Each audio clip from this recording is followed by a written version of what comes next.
80.000. Jadi hampir 2 kali lipat ya kalahnya ya. Kemudian mereka hanya punya tombak dan perisai kecil dengan panah. Jadi kalau mungkin Bapak sama Nasi pernah melihat film kerajaan-kerajaan dulu yang dinaiki tentara itu pakai yang di depannya kuda, dia tarik kuda. Nah seperti itulah dia kereta. Itu yang dinamakan kereta pada zaman itu. Jadi beda spesifikasi kereta dengan yang punya militer pada waktu itu dengan punya yang dimiliki oleh rakyat biasa. Jadi kereta ini simbol kejajaran militer pada zamannya, pada kerajaan-kerajaan dulu. Jadi kalau ada raja-raja Salomo itu 1400 gitu, bayangkan, nggak ada. Kalau kita ceritakan nggak ada raja-raja yang punya segitu banyak, gitu. Jadi satu kereta itu mungkin bisa muat 4 orang atau berapa orang dan dipimpin oleh seorang perwira, gitu. Jadi nggak sembarangan orang yang naik kereta ini. Nah, jadi Asa ini menyadari, dia sadar Tuhan ini nggak bisa dihadapi dengan saya gitu.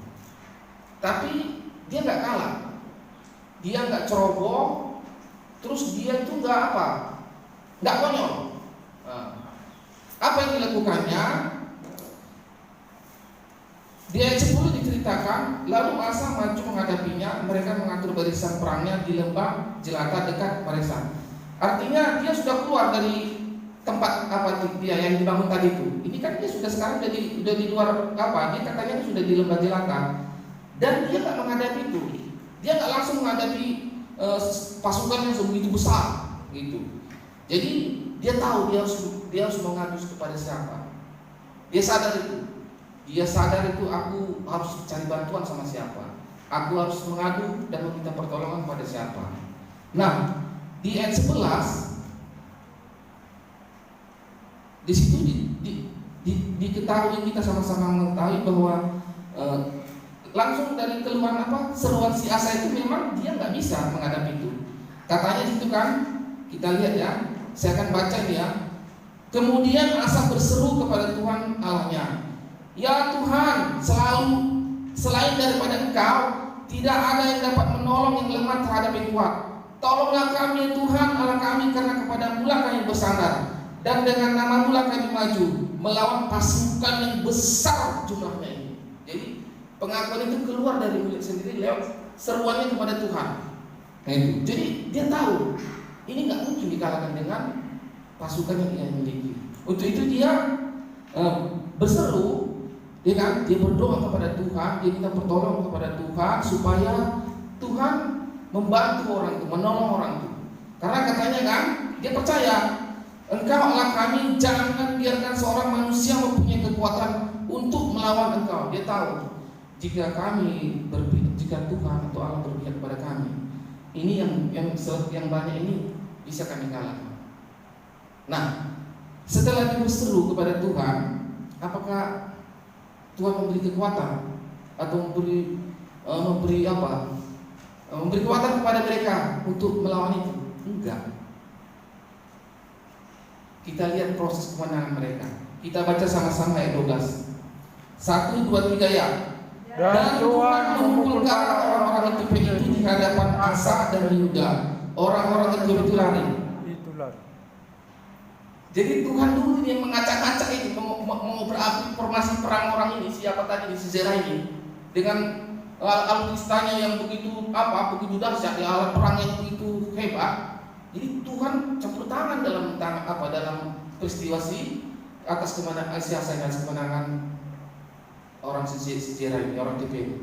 Jadi Tuhan dulu yang turun tangan, campur tangan, mengacak-acak mau berapi itu semua pasukan itu. Nah setelah mereka kocar-kacir, baru dikatakan ayat 12 itu, mari kita baca sama-sama 1, 2, 3 ya. Lalu dikejar oleh Asa dan laskarnya sampai ke Gerar. Dari orang-orang Ethiopia itu amat banyak yang tewas, yang sehingga tidak ada sesatu pun yang hidup, karena mereka hancur di hadapan Tuhan dan tentaranya. Orang-orang ini juga memperoleh jalan yang sangat besar. Nah, jadi Tuhan itu ketika kita membutuhkan pertolongannya, ketika ada sesuatu hal yang tidak akan mungkin kita selesaikan dengan akal sehat kita, jadi Tuhan punya cara sendiri, gitu. Jadi kalau kita baca banyak kisah-kisah di kerajaan tentang kerajaan ini, Tuhan selalu duluan bekerja. Ada yang kalau kita lihat dia perang itu kan dilempari, itu tentara itu dilempari batu dari langit. Ada yang butakan orang itu musuhnya bunuh-bunuhan. Jadi ini bangsa Israel hanya lihat aja dari jauh, udah kocar kasih mereka baru serbu. Nah sama dengan hal ini. Jadi Tuhan campur tangan dulu dalam hal ini. Tuhan bekerja dulu. Jadi luar biasa ya. Kita bisa bayangkan lah. Mungkin zaman dulu ini Bang Kunci dengan tank waktu kita perang sama Jepang, kan? Makanya isi undang-undang kita atas berkat rahmat Tuhan yang Maha Kuasa mengatakan kita ke depan itu, artinya ada mukjizat. Nah sama dengan ini, orang mereka punya panah hanya terus dengan perisai-perisai kecil. Jadi kalau 300 kereta ini, misalnya dia besar semana lah, kalau lari kencang-kencang ini ditabrak yang mati semua ini orang ini. Makanya siasat sadar, dia menyadari, tahu dia ini tidak mungkin ternyata. Nah, cuma tepat apa yang dia lakukan. Dia tahu aku punya Allah yang dahsyat itu untuk menyelesaikan ini semua, ya kan? Jadi, dan ternyata berhasil. Jadi bukan mereka yang bertempur, yang mau berapi, Tuhan dulu. Jadi Tuhan dulu di barisan depan itu. Nah, Bapak Saudara terkasih, berkaitan dengan seruan yang disampaikan oleh Asa ini, seperti juga sama yang kita lakukan setiap harinya, atau setiap minggu, atau setiap jam doa-doa ini kan, atau mungkin di rumah masing-masing, ada sebuah keluarga. Kita berseru di dalam doa-doa kita itu apa yang selalu kita serukan. Mungkin kesehatan, kesembuhan, sakit penyakit, usaha pekerjaan, sekolah, karir, pelayanan, apalagi banyak yang selalu kita serukan kepada Tuhan lewat doa kita. Nah, ini kita harus juga kita belajar dari apa yang dilakukan oleh Raja Asa ini. Kita yakin dan percaya bahwa Allah campur tangan di setiap seru-seru kita melalui doa kita. Itu kita yakin dan percaya itu. Tapi kita terus jangan berhenti. Kita juga terus doakan lahan samping ini. Kita juga nggak tahu. Saya selalu doakan samping kanan kiri depan belakang. Iya, karena kalau bisa ini semua harus punya gereja kita itu kan ya kan itu.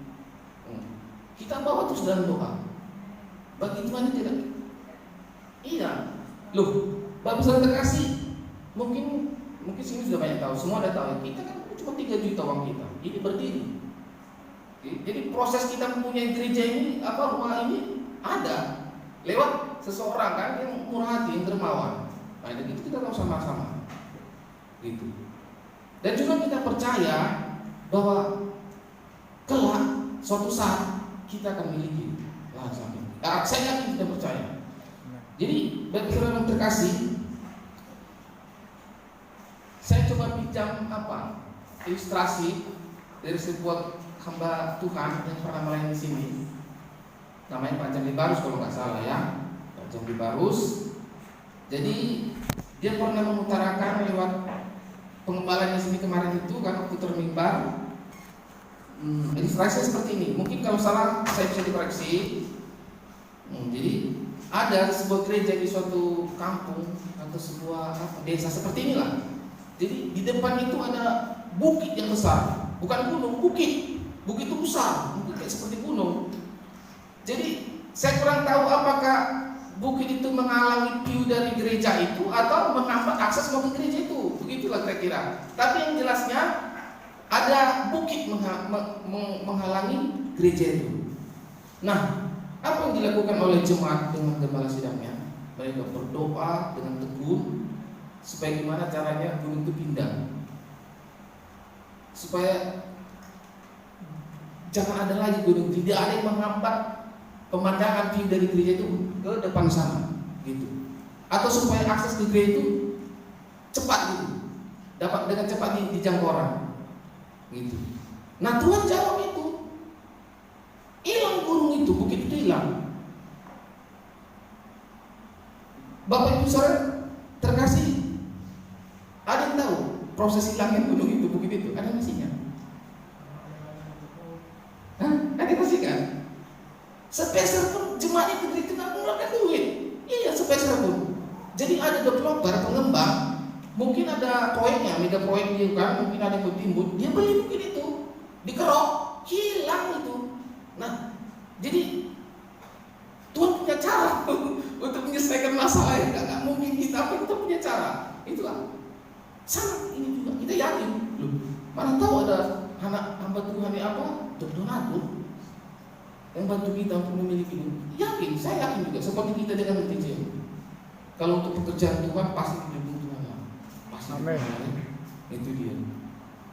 Nah, Bapak Ibu kasih, kita dapat pelajaran berharga dari Raja Asa ini.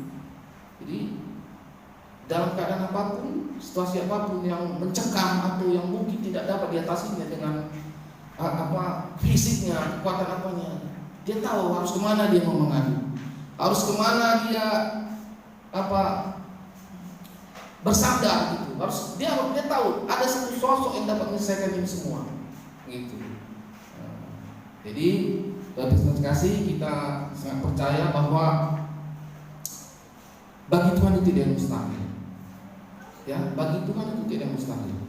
Ketika kita bersandar sepenuhnya dengan Dia. Jadi apapun masalah kita, apapun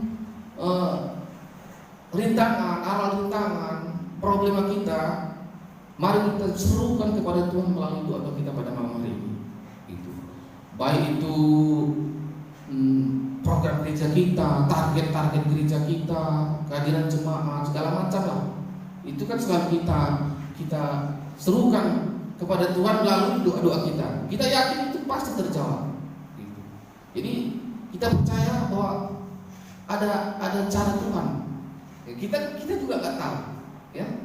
Kita ada cara Tuhan mendatangkan jemaat di gereja ini juga untuk memiliki sesuatu yang mungkin kita mampu membelinya atau langsung di gereja. Kita yakin percaya pasti janji Tuhan itu pasti kepada orang-orang yang betul-betul bersandar penuh kepadanya, berserah penuh kepadanya.